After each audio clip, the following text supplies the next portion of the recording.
Black pepper chicken बनाने लगी हूँ।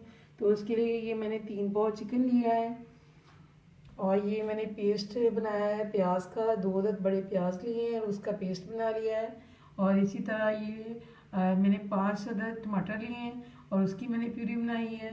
ये अदरक लहसुन का पेस्ट है 2 टेबल स्पून, ये धनिया और सब्ज़ मिर्च है और 1 प्याली दही है और ये गरम मसाला है, ये 1 टीस्पून है और नमक जो है वो 1/2 टेबल स्पून है, सूखा धनिया 1 टीस्पून है और ये काली मिर्च पिसी हुई ये भी 1 टीस्पून है।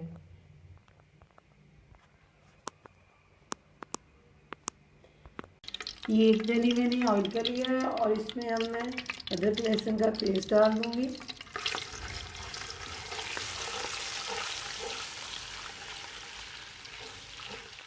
और साथ में इसमें चिकन डाल रही हूँ मैं।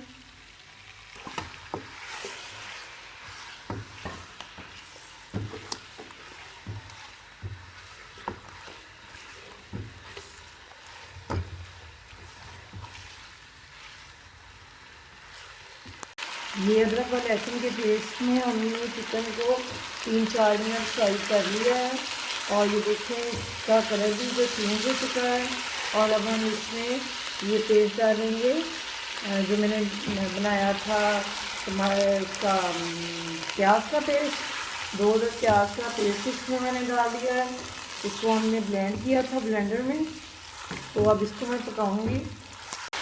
इसको तकरीबन पकते हुए 5 मिनट हो चुके हैं और पानी जो है प्याज का वो सारा खुश्क हो गया है और ये इसका चिकन का कलर भी चेंज हो गया है। अब इसमें हम जो टमाटर की प्यूरी है वो डाल देंगे। मज़ीद इसको 5 मिनट हम पकाएंगे।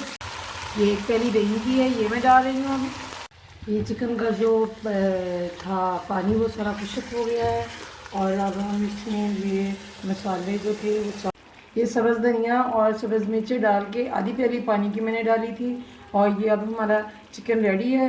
इसको मैं अभी डिश आउट करती हूँ। पेपर चिकन रेडी है और बहुत ही टेस्टी बना है। आप भी ट्राई कीजिएगा। अगर आपको ये रेसिपी अच्छी लगे तो मेरे चैनल को सब्सक्राइब करें, वीडियो को लाइक करें, शेयर करें।